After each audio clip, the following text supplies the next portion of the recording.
My name is Debbie Abbott. I am the editor and publisher of Dharma Direction on Substack. And sitting next to me is Colleen Markley. Hi, Colleen. Hi. Colleen writes our humor column every month. She's also working on a novel, and that's what we're here to talk about today. But I want to tell everybody how we met real quick. We met during the pandemic, which is very serendipitous, right? Yeah. Virtually and at a writers' conference. And the bonus of the writers' conference was I could see Colleen's thoughts as she was popping them into the chat. And she was hilarious. So I'm like, I need to know this girl. And her pitch for her novel that we're going to talk about today was just brilliant, in my opinion. Her one-liner, her tagline: "It's a novel, not an action plan." You got it. That's the one. Yeah. That's one, which is so true. And, we need to remind people of that, I guess, at the end of all of this, because we're not planning any kind of coup here. No, not today anyway, right? Just today, I just want to tell everybody about a story that I've written. And I love that you're bringing up the tagline, because it was something that I had to create after going to Writer's Digest and talking about my novel before the pandemic, because when I had an early draft of this story. And I had a lot of enthusiasm, and I felt like I needed to couch it. I was like, this is a novel. This isn't a how-to book. I need you to understand where I'm coming from. So let's just be clear. Yeah. And it was fun. I wasn't really sure what people were going to think when I first went to Writer's Digest back in 2019, right? So again, this is before pandemic.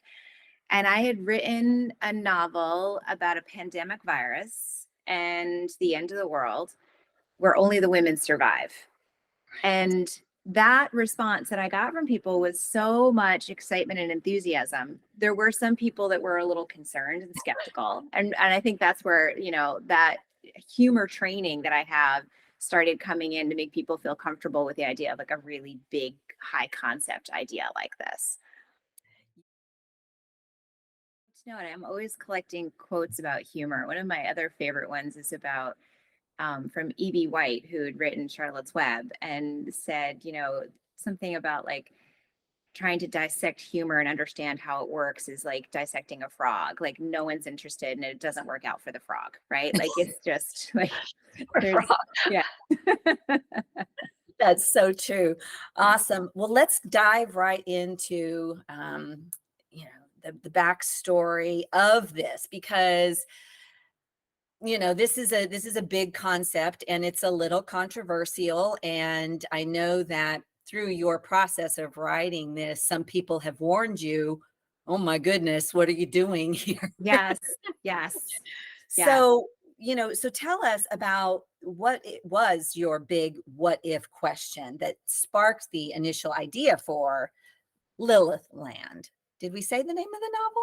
Not yet. So I'm glad we're saying it now. Yeah. LILITH Land is the name of the novel. And, every speculative fiction, which is where this novel sits, which is sort of underneath the sci-fi fantasy umbrella. And the idea of speculative fiction is that it's something that could happen. It's all based in very real science and very real fact. There isn't any, magic happening to create this.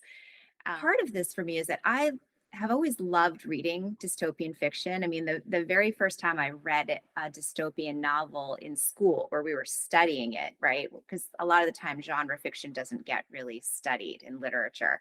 But speculative fiction and these dystopians really can do that. So for this story, my what if was, what if there was no more patriarchy? What does the world look like if there is not a patriarchal system holding women back? And I had loved reading so many dystopian novels, but I was so tired of reading these stories where the, apocalyptic future is even worse than now, right? Yeah. I'm a very sensitive person, and I have a hard time with the news. I am so heartbroken about multiple wars happening at the same time, and floods and fires and climate crisis, and all of these things that are so very big. So when I was sitting down to read something, I didn't want to read about how things got worse. I was Right. looking for something that makes me feel better and Thank have you. some hope about what we can do in the future, because I think we're missing that a lot. Yeah. Yeah. So my novel is a what if story, but it flips the trope of what dystopian novels are. The flip is that it's the way I present this story is that there's two timelines. So we have our present day, the not so very distant future. And this is dystopian. This is our dystopian nightmare. We're currently living it. Sorry, like that's spoiler alert. This is not so great, right? We have a lot of things we're trying to figure out and make better. Mhm. And then there's that storyline that's like this countdown of like 47 days till the end of the world, 45 days till the end of the world. The irony is that no one in this present day knows that that timeline is happening, right? Right. We just get that sense from reading it that we know It's this is just so the happening. reader can stress about it. Exactly. Nobody else in the book is stressing about it. No, but that's kind of the reality, right? Like Yeah. here we are in the world. We don't know if an end of the world countdown's happening. So what are we doing in our meantime? Yeah. And then the other timeline in the story that I created is 20 years after the end of the world, and there's only women left. And spoiler alert, this world is really kind of nice, right? Like there's no patriarchy. Women are making all of the decisions. There's a lot of thought and care that go into those decisions, a lot of ethically based decision making that are being, considered. And Mhm. so I had a tremendous amount of fun creating these two very different worlds and very different ideas and really getting into the heart of what can this world look like if women are in charge. So, like many people, I grew up essentially in a single mom household, right? Mhm. And my parents divorced when I was young. And during the time, 1980s, early 90s, like there was a lot of negativity around single mother households. Like this is the worst blight that had ever happened to America. And we needed to keep the family together. And like that was the most important thing. And it was so terrible if you had this single mother household. Well, that single parent household was a much better scene than what the alternative was, right? And I think that that's a really important thing for people to recognize. It's not, you know, all good, all bad. There's a lot of nuance. There's a lot of, really hard decisions that come in when someone is ending a marriage and recognizing that this marriage is toxic, this is negative. This is not what I want to model for my children to think Right. this is what you want to grow up and have when you are an adult choosing a relationship. Yeah. And, part of it was just me very, clearly understanding, okay, well, this is what can be done when you have just a mom doing everything. And there were certainly parts that were hard, right? Like I remember in 8th grade getting the Industrial Technology Award as part of my middle school awards night because I was the one that knew how to use all the tools in our house because my dad wasn't around. And my mom was like, that's great. If you can learn all that, that's super. So I was like, yeah, I got this. Right. So it was like Rosie the Riveter at like age 12 and 13, figuring stuff out. That's But a great visual. yeah, right. I know. And I actually later like was so fascinated by Rosie the Riveter. Like I had like this like whole intrigue about who she was. And then like later in life, I met this very famous woman who was a major donor for Channel 13 when I was working there. There was rumors that it was about her. And I was like, am I within 6 degrees of separation of Rosie the Riveter? Like it was like, what do strong women do when they need to do it? Right. Like we might choose to have healthy relationships that nurture us and make us feel valued. But we also can recognize when that's not what is happening and choose to make space for our own selves to be our powerful, empowered women, So that's Yeah. where that personal experience started out for me. Trying to make that decision, not just for yourself, but for your children and your future, the future generations is so huge. And that was always the biggest thing for me. It was like, I cannot raise my daughter. I had an only child, with these types of people, these types of humans who are stressing me out and making me sad. Yes. And choosing something that feels really hard is not a bad choice. It's a difficult choice, but sometimes it's the only way to end a history of really unacceptable things. And I Well, think, and just on the flip side of that, yeah, choosing the easy thing, yeah.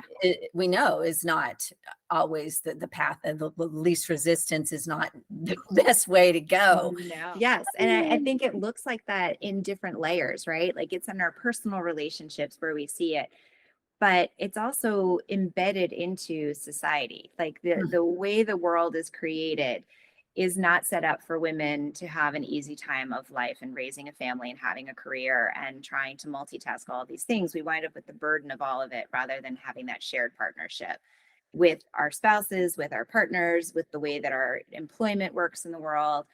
And that was a lot of what I was trying to get at. It's both that personal layer and that societal layer, and that those two things are going at the same time. Yeah, yeah. And as someone who's halfway through reading your book, I can tell you that the juxtaposition and the way that you're bringing that out is a breath of fresh air. I'm also one of those people who, when I go to escape into a book, I really don't want to be totally stressed out. Obviously Yeah. there's realness, right? We want Yeah. realness and we want to be able to relate to it, but I don't need these meteorites hitting the world and just everything going up in flames. Your pandemic situation is much easier to tolerate, and it's such a interesting exploration. Like you were saying, every other movie that comes out about these types of things is all doom and gloom. Yeah. Even if at the end they're standing there watching the sunrise and it's beautiful, there's like this smoldering Yes. wreck of everything Yeah. everywhere, and it's awful. So I love what you're doing with Lilith. Thank you. Now, I know that you have mentioned in multiple different areas that community outreach has been a big passion of yours that began when you were in college. And talk about some of the pivotal circumstances that led you down that path of community. So I think part of this for me was, in the moment, maybe I didn't recognize it as well. Maybe I Of needed course not. to have that perspective, 20, 30 years later to Hindsight. really understand it.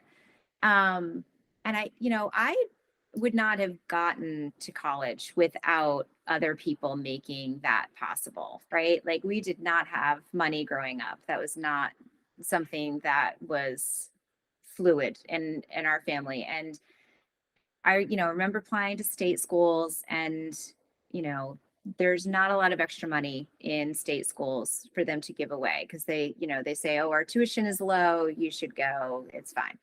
Well, even state tuition, especially in New Jersey where I grew up, is not low. It's incredibly difficult. And when I applied to Boston University, my family thought I was crazy because their costs were so much more than state school, but they also had a tremendous amount of resources available. So I went to school with a ton of scholarships and grants and work study and loans and all kinds of other things that made this like financial aid package actually work for me to get there. Mhm. And that element of someone else caring enough for me to go to college, for me to become educated, for me to have this experience of living away from home. I was the first in my family to ever go away to college. There had been some men mostly who had, gone part-time at night while working and gotten their degree, but no one had ever like packed up and left to go to a dorm room. That was a Yeah. completely foreign experience.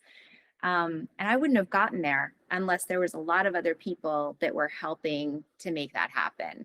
So now I have this incredible sense of wanting to give that back. And so that has been a big part of my life. And it was, from every experience I chose, like my first job out of college was working for a nonprofit. It was still in my field. I'd majored in TV and film.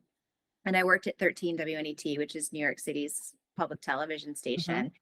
And I loved what they were producing on air. Like, and let's be real. Like I grew up on Sesame Street and Oh, Mr. yeah. Rogers and, had like a very fond affiliation for the Muppets and, later in college wound up interning at Jim Henson Pictures in Hollywood and had this like really like, warm and fuzzy feeling about everything PBS. But the other part of this that I didn't get to know about until I was working there was that they have a tremendous community outreach and they Mm. had a tremendous amount of, human resources that were invested in making that part of what they did so that they weren't just broadcasting on air. They Yeah. were also running community programs. They had online forums for people to communicate with each other about local issues and what's going on in neighborhoods. And, they even had a GED on TV program where Oh, people could wow. watch television and earn their high school diploma.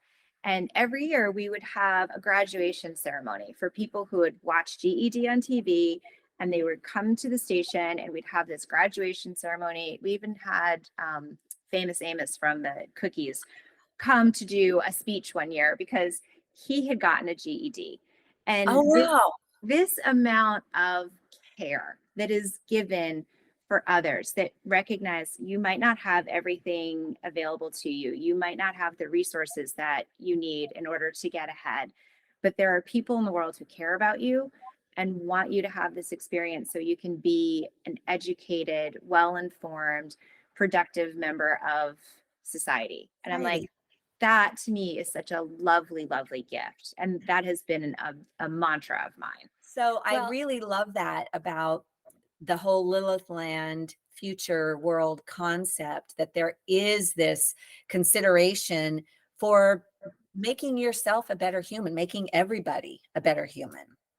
yeah. And I think that that's part of what sadly becomes, part of the negative story, right? Maybe what we have right now is not working, but how do we fix it so it does work rather than just taking it away so that Yeah. there's nothing? And I have had a lot of waning enthusiasm for politics and government in life because, again, like things that I wish worked well and wished worked better. And there are some people who are trying to do that.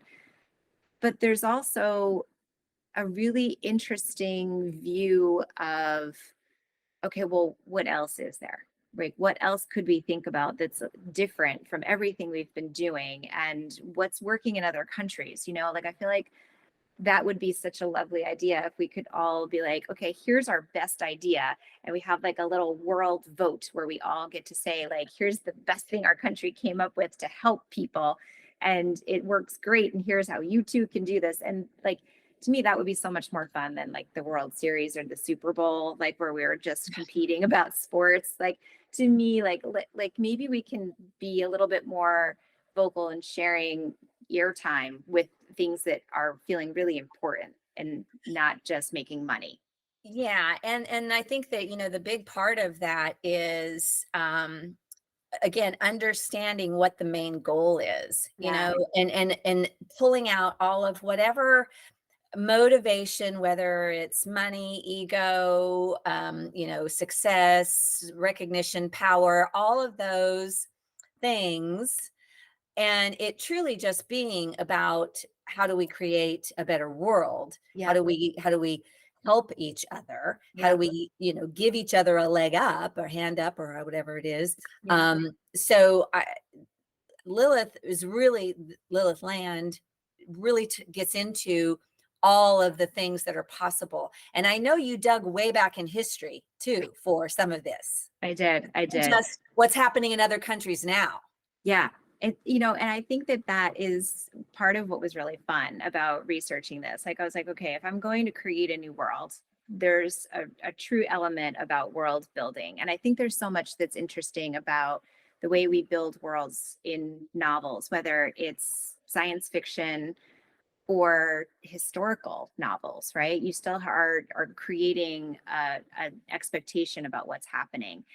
And so I did do a tremendous amount of research when I was looking at different societies. And I don't want to give you any spoiler alerts because I know you're midway through and I don't want to wreck it for anybody who hasn't read it yet. But they're the countries and traditions that I went back thousands of years to look at you know, the island of Crete in Greece is one of the most interesting historical places that I researched, and actually was sparked by interest when I visited there with my family in 2018, and I got to meet someone from Crete who was telling me about their proud Greek history. And I think Greeks are Mm. so interesting at how much pride they have in their civilization.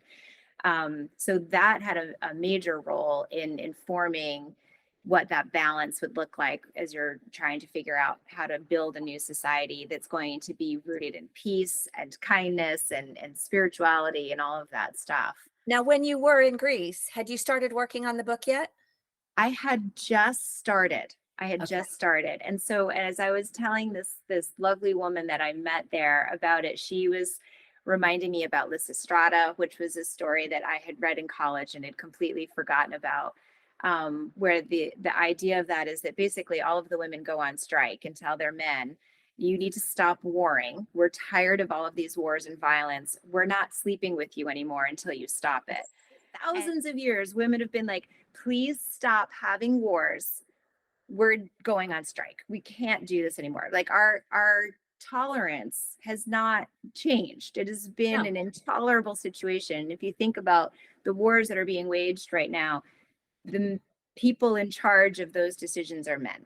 Mhm. There are not women in those leadership positions that are making choices where we're going to have atrocities like this. Well, and I'm pretty sure if there are any women up in those upper echelon of in the room where it happens, they don't have a voice, a true voice. No, No.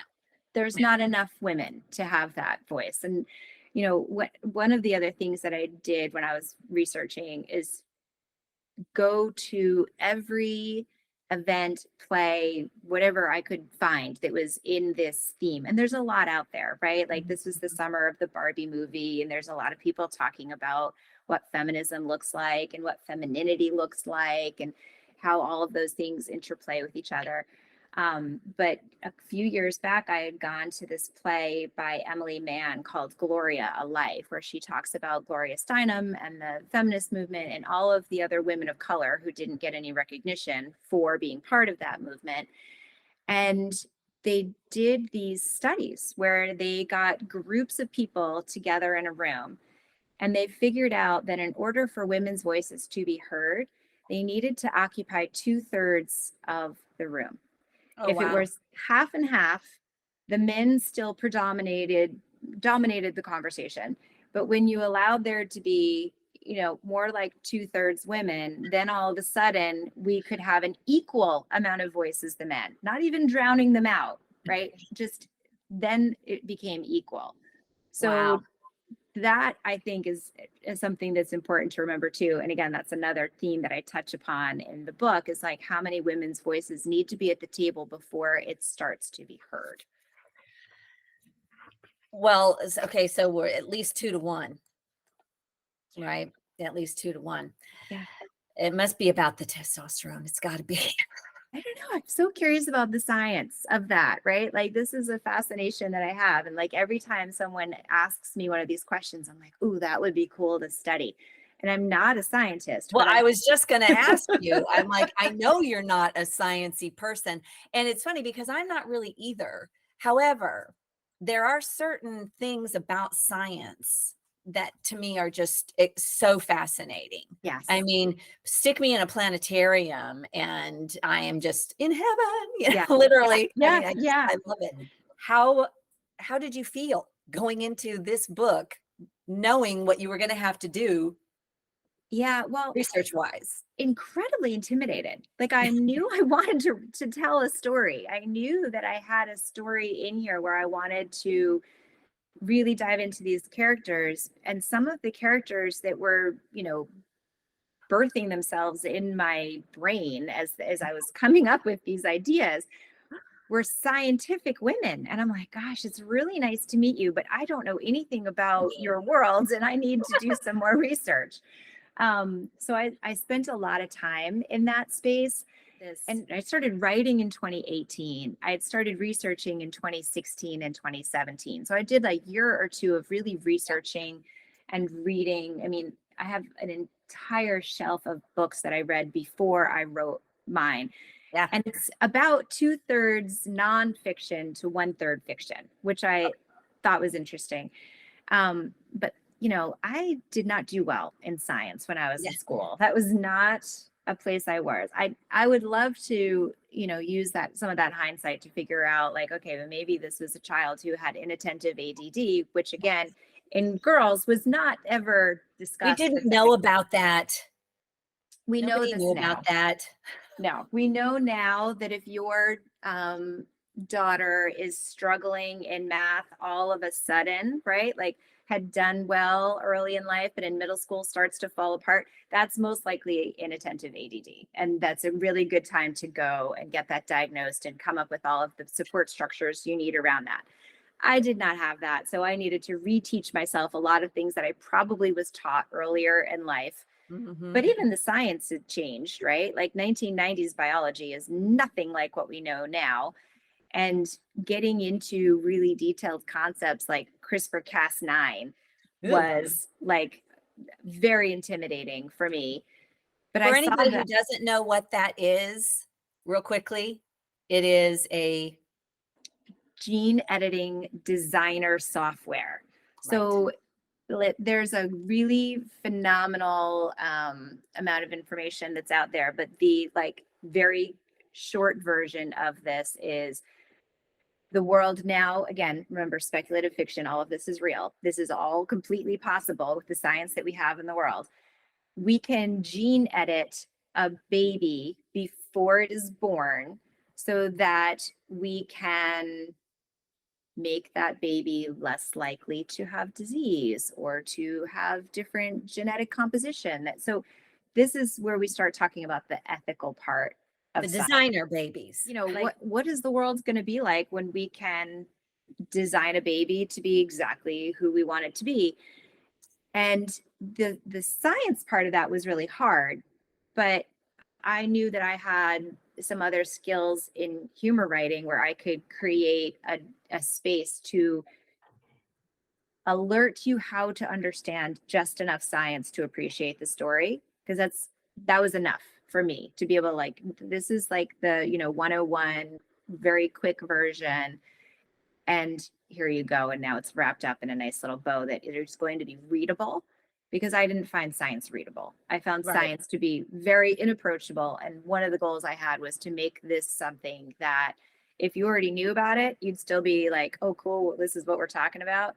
But if you knew nothing about it, you could come in and not feel dumb.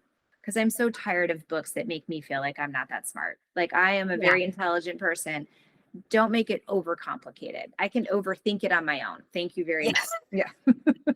That humor element that you bring into the science aspect and being able to, like you said, get us comfortable as a reader with this subject matter and trust your what you're telling us as these are real, like you're saying, it's speculative fiction.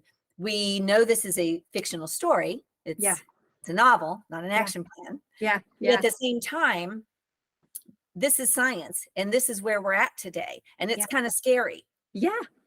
And But we're not going to get all hung up on the scariness. We're going to bring something happy out of the scary. Exactly. That's the goal. And I know that I think I know the answer to this question, or maybe you've got a new one now. I don't know. But what has been the most memorable or oddest response that you've gotten regarding this subject matter of where all the men die? That's such a Sorry good to laugh. question. It's kind of funny. That's such a good question. Now I'm so curious what you think the answer is. I would say 95% of the women I tell the story of this, it's a story about the end of the world where only the women survive.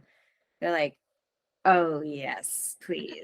Yes. Right. Like I've had people like get very excited and enthusiastic, which has been phenomenal for me. And it's helped to fuel me keep going with my edits and revisions over 5 years, which is how long I've been working on the story. Which is the proper amount of time, BT Dub. Yes. Like for debut. That's just how long it takes. I have had people ask me a lot of questions about reproduction, which is funny to me that everybody thinks about sex as soon as I'm like, no more men. And all of a sudden the men are like, well, wait, there's no sex and you don't have anyone to open a jar, right? Like they don't understand how we're going to survive. I took a class about the ethics of reproductive technology. And in that class, there was a man who owned many sperm banks in New Jersey. And I did not know anywhere near the information I know now about sperm and sperm banks. I know so much, including the fact that he guaranteed me that he personally could repopulate the earth with the amount of sperm he has frozen at his sperm bank. And I'm like, okay, check the box. That's easy. So men don't like knowing that. And they also don't like knowing that this man who owned this sperm bank told me that he very rarely will take new sperm donors now because the quality of sperm in the 2020s is abysmal compared to the quality of sperm that he has from the 1980s and 90s. So I found that fascinating too. Like that is really fascinating. They're slow swimmers. Is that what yes, they do? Yes. Like apparently sperm has gotten very tired over the last few decades. I don't know why. And again, I am a writer. I am not the scientist, but I hope that someone out there is a scientist and is like, let's get on this right now and find out why. Because that to me seems like troubling for the population of the earth as well. I had a lot of questions and asked them in the story, right? That was one of them. Like, are we considering our genetic source material when we think about the health of humanity? Like, what does that look like? So that's definitely something that a lot of people like talking about a lot when I tell them about the book. It's always the first question that people tend to have. And then I would say that when I tell men about my book, they very quickly want to know if I'm divorced. Like, is this like my revenge story that I've created? Because that's the only reason you would be writing this. That's the only reason you could possibly question the patriarchy is if you have a personal poor experience Vendetta with men. Yeah. So I love telling them, I'm like, I'm actually happily married, just celebrated 23 years of marriage to my high school sweetheart. And then they want to know, well, what does your husband think about this? And I'm like, he thinks I'm amazing because I wrote a novel. Like, that's what he thinks. And that's really the only thing that matters. Like, I'd like to think that my husband is a strong enough man that he knows that he is a champion for women and wants to also disassemble the patriarchy because it's no good for anyone, not his wife, not his children, not his, nobody. So he's a strong enough man that he can sit in that information and knowledge and know that these are important conversations to have and know that we need to talk more about it. What I thought, because I've heard you tell this story, you had a beta reader ask you if you started the COVID pandemic. I forgot about that. I'm so glad that you brought it up. Yes, I had, again, this is a story that is 5 years old. It is older than COVID-19 and the global pandemic that we just experienced. So when I wrote the initial draft from 2018 to 2019, I then, very full of hubris, pitched the novel immediately at Writer's Digest conference because we all do that. This is part of the process that we debut authors go through. That we write a book and we think it's ready. It just needs some, editing, fix my quotation marks, and things, commas, right?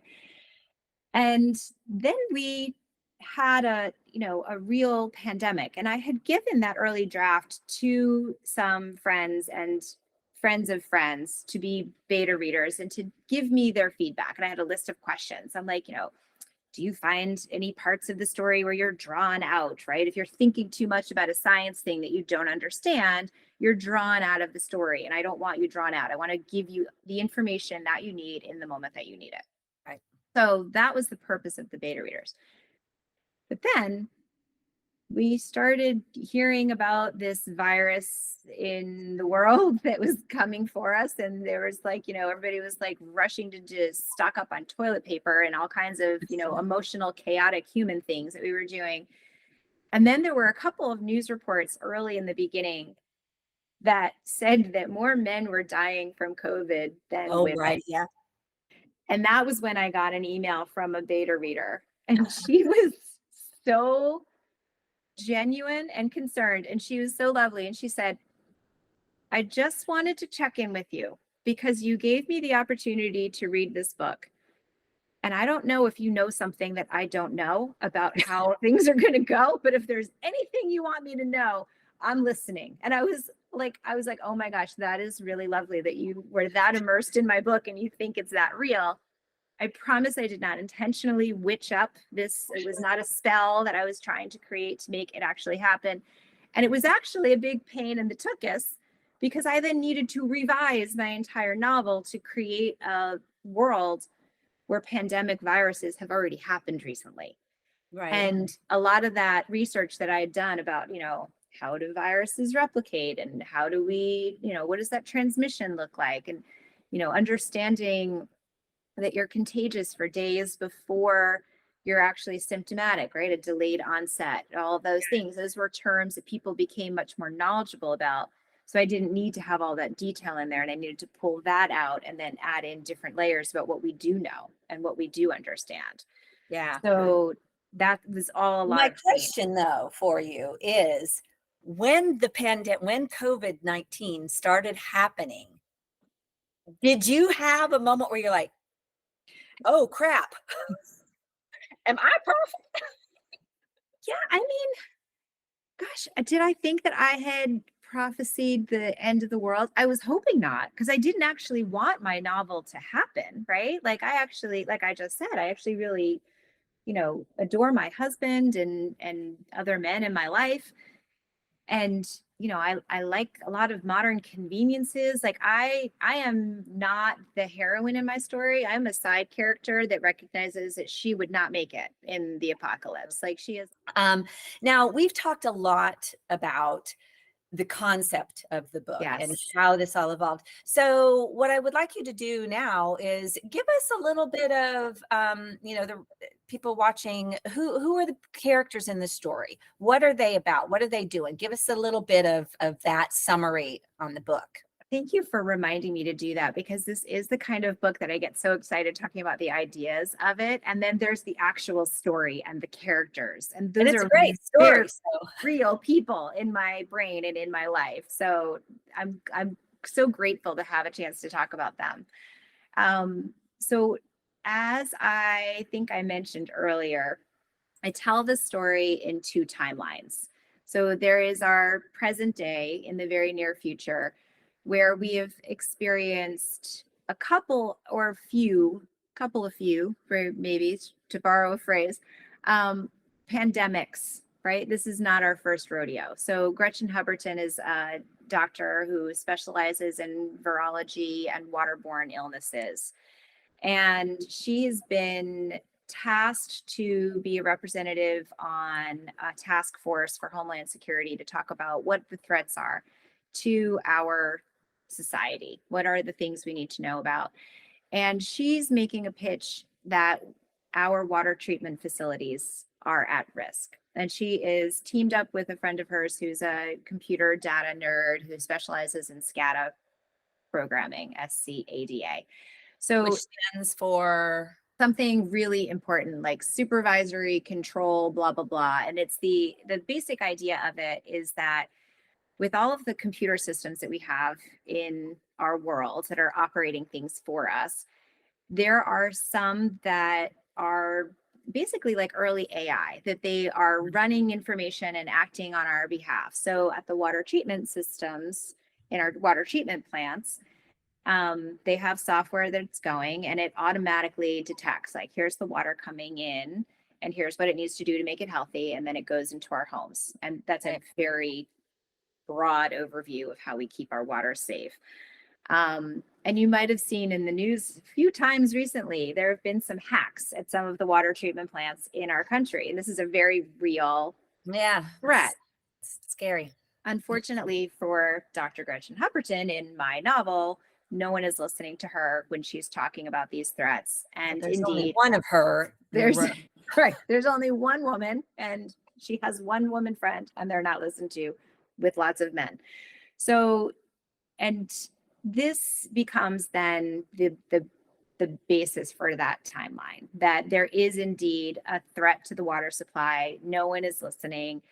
And this virus sneaks through and goes to millions of homes in our country. And then what does that look like when there is, the last pandemic that's happening in our world? That storyline is alternating with this future timeline so that we know 20 years in the future, the world did not listen, the world did not make it, and now we have basically an extinction level event with very few people surviving, and all of them are women. And what does that look like? And in that world, we have Delia Tapper, who is a woman in basically the area that I live in now, which is northern New Jersey, but it is no longer called northern New Jersey, because one of the first things that women did after the great fall of man was to rename the land to its ancestral land that was called before white settlers were here. So this then becomes Lenape or Lenape. Indigenous peoples. With the indigenous people of Northern America, who they were, where they lived. And that was one of the things that they took to heart and made part of their world, which is very peaceful and, full of these women making very ethical based decisions. That's like a recurring theme. The thing that happens in Delia's world that rocks it, right? Because what book is a book without some sort of tension and conflict? No one can be happy for too long in the fictional world. I was just going to say, this back and forth, the way you do it kind of puts us a little bit at ease. It's like, okay, I know this terrible thing is about to happen and I'm a little nervous about it, but obviously it works out. So I'm okay with it. Yeah. And again, that was a very important component for me, is like building a book with hope. Like I did not want people to just be like, oh my God, I can't even read it anymore. It's just so depressing. Like who wants that? There's no point for that. But the conflict for Delia is, they have all of these new generation children who are all courtesy of these sperm banks, which, again, have enough sperm to repopulate the earth. And one of the new generation children, who is a male, is accused of violence. And it is the first violence that has happened in 20 years, that there has been a peaceful world until this happens. And the question then becomes for Delia and the council that she sits on, that is the social structure governing this land, is, are men just inherently violent? Are they just inherently dangerous? Is there just something genetically about men that we can't compensate for within the nurture versus nature conversation?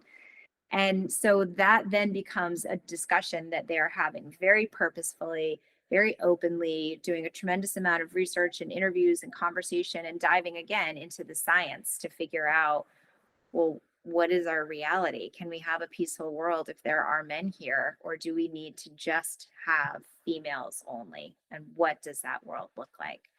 So those are the two storylines with the characters in this space, that we talk about all of those really real issues. And I think that becomes part of where I had the most fun.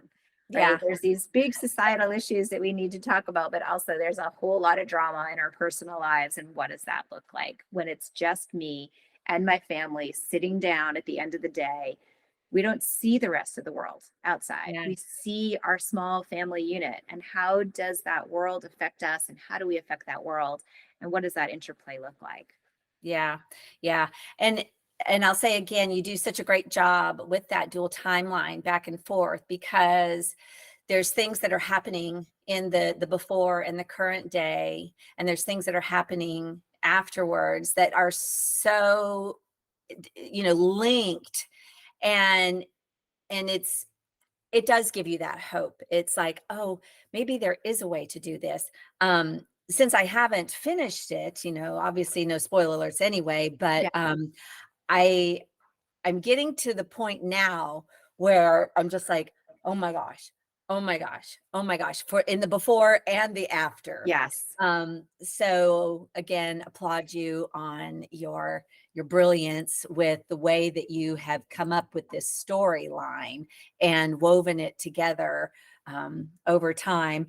Is there anything else that you want, anybody to know who's watching it that we haven't talked about? Gosh, this is so much fun for me to be able to talk about this. So, first of all, thank you for making space for unpublished novels. I feel like that is such a unique thing because as of now, I am in my querying process and sending out my pages and looking for that agent who's going to help me get this book traditionally published, which is my dream and my goal.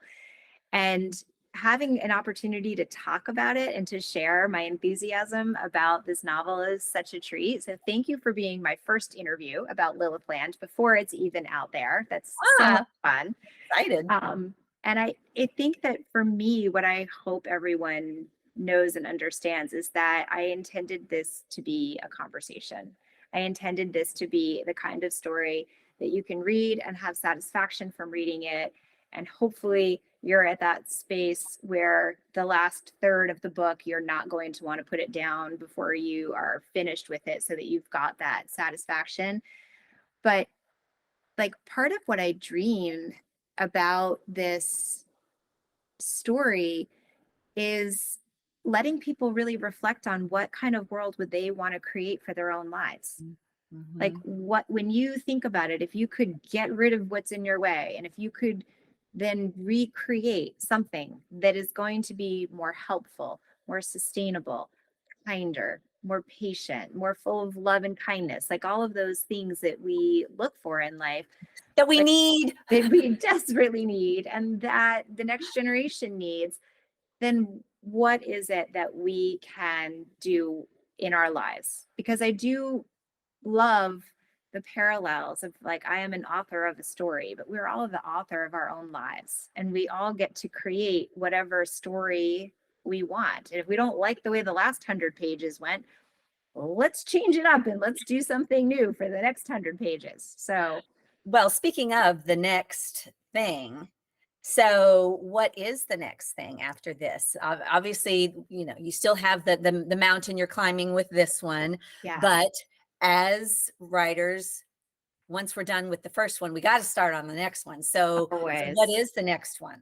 Well, there have been so many stories that were in this novel that I had to pull some of them out because there's just not enough space in one. So I do have what I'm calling a prequel sequel, which is sort of a backstory origin of where the person who created the virus came from. So we get that. Mm-hmm. And then at the not end, you, not me, didn't do it. And then at the end of Lilith Land, you will hopefully wonder where characters are going next. So that would be, because I already know the answer to that because I wrote it. So I have those going forward. And I love playing with this story and I would love to see more come of it. But I also have 3 other novels that are on my back burner, one of which has been like bubbling up and trying to make itself known to me that it also would like to have some attention. And that goes into some of the elements that come out of this one with more of the goddess work and the sort of magical realism that comes from that space when we are looking at where is my inner power coming from? Right. Yeah. And how do I allow it in the world? And so those are some really fun things that I've been playing with and enjoying. Some of them are showing up in short stories that I've been writing and publishing and hoping will, get a little bite and nibble of like, oh yeah, I love that. Let's make a whole novel of it. Cause it's really fun for me when something small has those legs and can keep going.